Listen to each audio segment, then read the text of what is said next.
Pozdravljeni.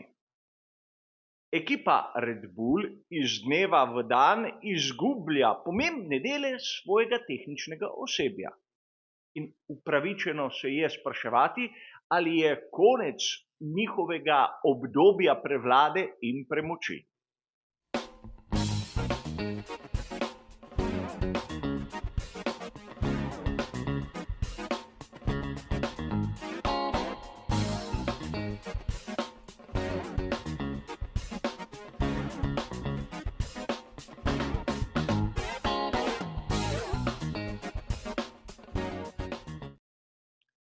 Novica o prekinitvi sodelovanja Adriana Neweja ter ekipe Red Bull je sprožila pravi val raznih prispevkov, člankov, razmišljanj, kjer so se mnogi začeli spraševati, ali smo priča začetku konca te prevlade Red Bulla v svetovnem prvenstvu Formule 1.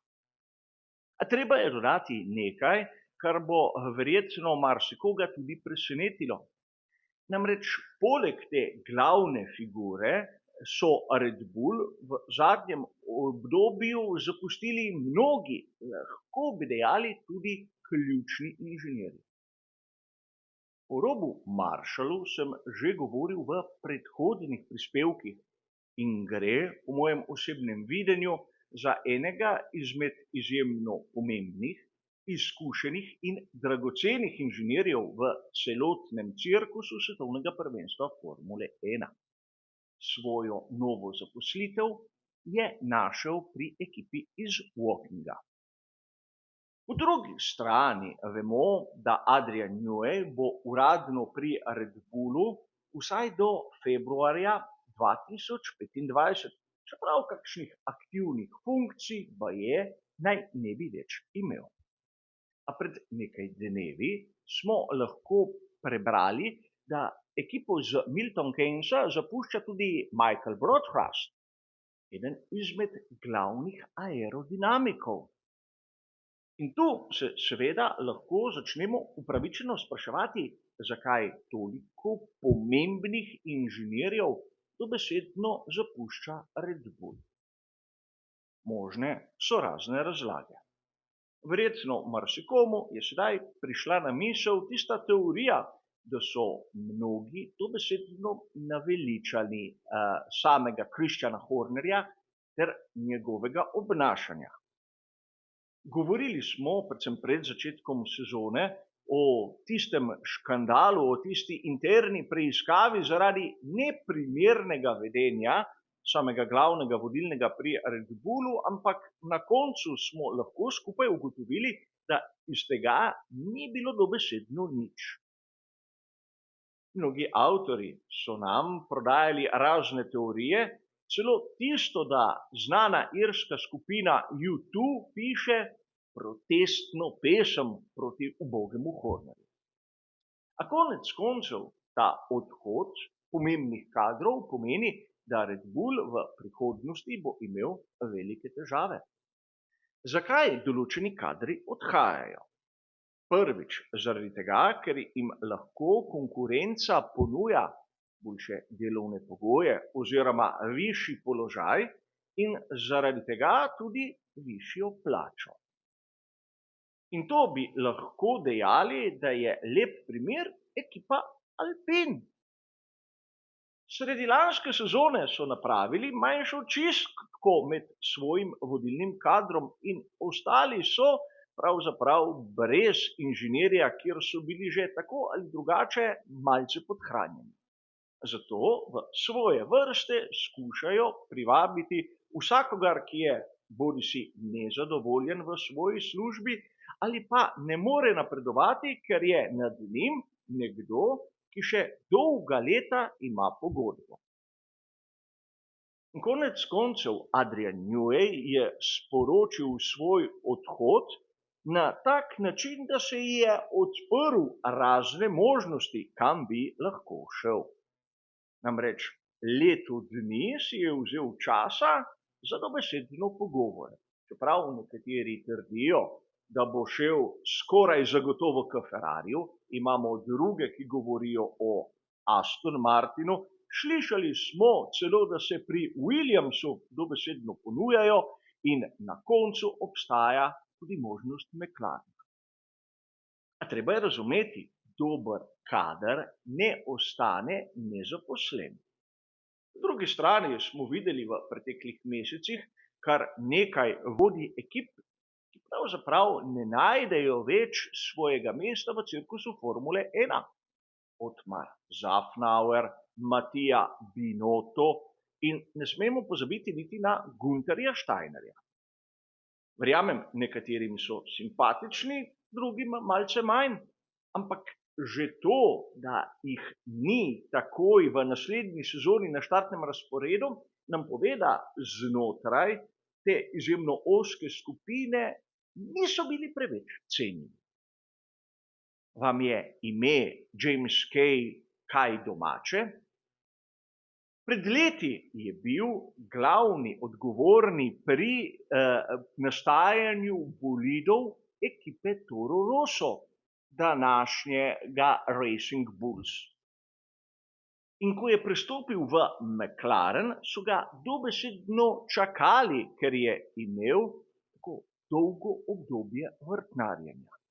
Ko je prišel v McLaren, so bili vsi polni upov, ampak zgodba se ni končala tako uspešno, kot so si zamislili in so se Jamesu Kayu dokaj hitro zahvalili. Ampak Andreas Seidl, ki je bil takrat pri McLarenu, je sedaj vodilni pri ekipi Sauber. In uganili ste, James Kay je takoj dobil mesto pri tej ekipi.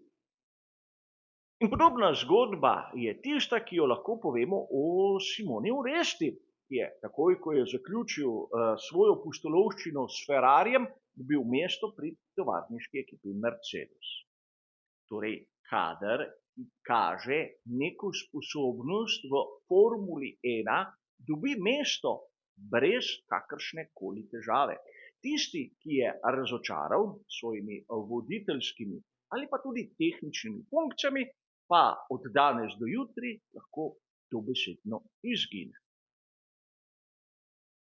A tu se je treba malce začeti spraševati, kaj se dogaja pri Red Bullu. Zakaj vsi tako na silo dobesedno bežijo proč?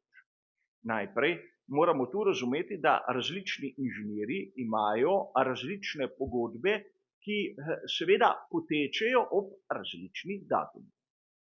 Ampak že dejstvo, da so trije izmed tistih glavnih inženirjev v zadnjih nekaj mesecih sporočili, da ne bodo več sodelovali z ekipo iz Milton Keynesa, lahko pomeni le eno. Namreč to, da v prihodnosti njihova forma ne bo več tako dobra.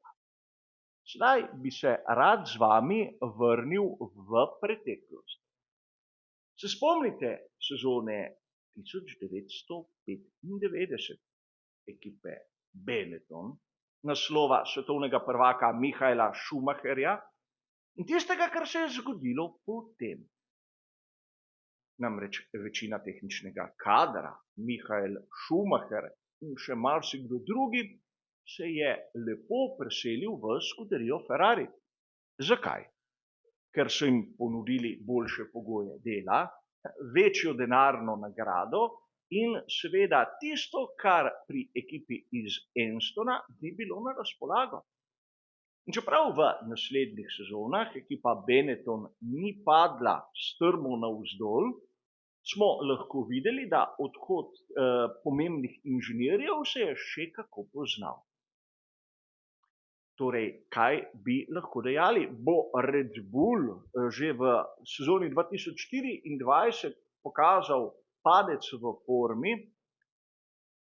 Okrog tega bi lahko dejali marsikaj, ampak za nami je komaj 6 dirk za veliko nagrado. Na 4 so zmagali pri Red Bullu, na 2 ne. Malce prezgodaj, ampak zagotovo lahko tu špekuliramo o tem, da prednost, ki smo jo videli v lanski sezoni, ne bo tako izrazita letos. Čeprav o tem kdo bo na koncu prvak, mislim, da večina izmed nas že malce sluti. Po drugi strani sezona 2025 in predvsem 2026 ter naprej bi znala biti izjemno problematična. Mnogokrat v mojih prispevkih sem govoril o tem, da pogonski sklop, ki ga razvijajo pri Red Bullu, morda ne kaže tistega, kar so mnogi pričakovali. In prav to bi znal biti eden izmed poglavitnih razlogov, zakaj naprimer Adrian Newey se je odločil, da ne bo podaljšal pogodbe. Kakšno nadlegovanje Christiana Hornerja, saj upam, da ni nadlegoval tudi Adriana Neweyja in marsikoga drugega. A konec koncev tu lahko vidimo, da v svetu Formule 1 ni kakšne pripadnosti znamke. Dokler zmaguješ, se lahko drago prodaš nasprotnim ekipam, ki so pripravljene čakati tisto obdobje, ki ga moraš preživeti doma. V trenutku, ko ekipa ni več tam na vrhu, ko forma ekipe pada, tudi zaradi zunanjih faktorjev, pada tudi cena, ki jo lahko iztržiš na tržišču. In podobno je pri voznikih. Dokler je nekdo svetovni prvak, serijski zmagovalec, lahko sam diktira tempo. Ko se zaradi objektivnih razlogov ta magija poruši, tudi voznik, ki je bil pred kratkim lahko že neke vrste polbožanstvo, pade na realna tla.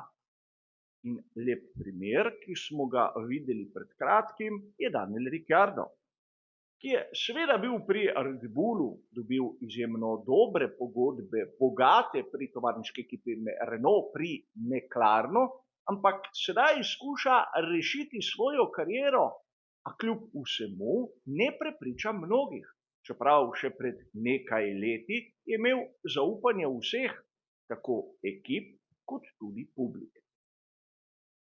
A pri Red Bullu vidimo, da je prišlo do nekega preloma. Ne zaradi Hornerja, po mojem mnenju, ampak zaradi tega, ker v sezoni 2026 bodo morda imeli velike težave. Še posebej, če ne bo pravega tehničnega kadra, se bo to poznalo. A kaj se bo zgodilo, bomo seveda videli skupaj. Za danes hvala za vašo pozornost in nasvidenje.